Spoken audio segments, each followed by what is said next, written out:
In tonight's Government Insider, innovation is a contract sport. That's the title of a new report from the Partnership for Public Service and Booz Allen Hamilton. It examines how agencies can achieve innovative outcomes through acquisitions.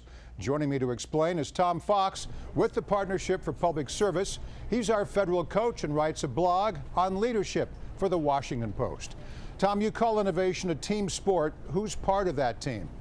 Well, I guess it depends on the innovation required, but typically when a federal leader looks to build an innovative team, they need an interdisciplinary team, so they can certainly start with the employees within their agency, but they'd be wise to look beyond the walls of their agency to other federal agencies, state and local government, industry, nonprofit organizations, academic institutions, anyone who has the expertise and the wherewithal to help solve what are not just government's problems, but oftentimes the public's problems. And when you think about much of what we rely upon today, whether it's everything from the internet to GPS, they oftentimes came from these sorts of multi-sector partnerships. Tom, there's a lot of focus right now on acquisitions' role in federal innovation. Your report finds that most acquisition pros apply a check-off-the-boxes assembly line mentality. Is that a problem? It is a problem. Anytime you take a sort of standard operating procedure, check-the-box approach to getting work done, it creates an environment where there's zero tolerance for risk or failure. And in order for organizations to be innovative, there has to be some threshold by which they can try things, fail, and continuously improve. And you need only look at a couple of different examples to see the difference that makes.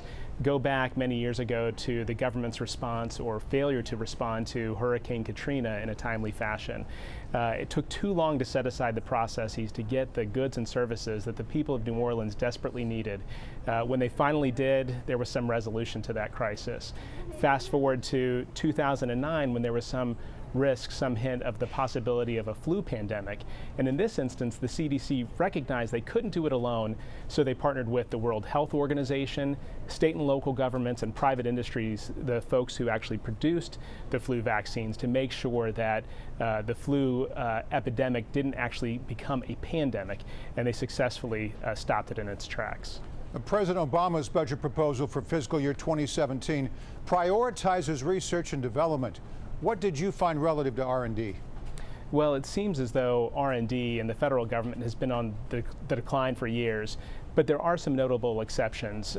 There are what are called advanced research projects agencies at places like the Department of Defense, within the intelligence community, in the Department of Energy, and there's even one in the Air Force, each one of which is dedicated to advancing scientific, technical, and other research that, frankly, otherwise wouldn't be done because there's no short-term profit to be gained from a private sector organization. And so without the government's investment in those sorts of R&D activities, there's just no way that some of the breakthrough cutting-edge technology we need to get done would get done. So it's nice to see that there may be an uptick in some of those R&D budgets within federal agencies, and anyone who's the recipient of those funds would be wise to look at some of the successful examples at DoD, in the intelligence community, and in other agencies. Tom, let's talk about the term smart failure. It pops up several times in your report. What does it mean? Well, smart failure is really a mindset that says that in order for any sort of breakthrough innovation to occur, it will require some trial and error. And if we want to fail smartly, we recognize that the sooner that we experiment with a new concept, we fail and continuously improve, the sooner that we'll actually get a viable solution in place. And there's actually an Air Force Office of Transformational Innovation that literally has a smart failure strategy in place where they encourage teams to take 6 months to test their idea. If the idea works, great, they get a green light to proceed with the project. And if it doesn't, they do stop, but they actually publicize those failures as a way of sharing lessons learned with the entire Air Force community to make sure that everyone can benefit from that experiment. It's very smart. I've read a lot of reports from the Partnership for Public Service. Usually they focus more on the civilian side of government. This report was different. You relied on a lot of examples from the defense and intelligence communities. I'm curious, why was that the case? Are they more innovative or more in need of advances in innovation?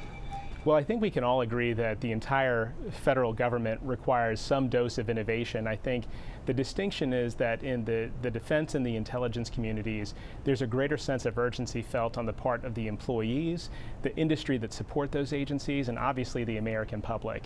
And so while innovation may be needed across the board, I think that urgency fuels their feelings to be more innovative, to be more creative, to make sure that they keep the American public safe.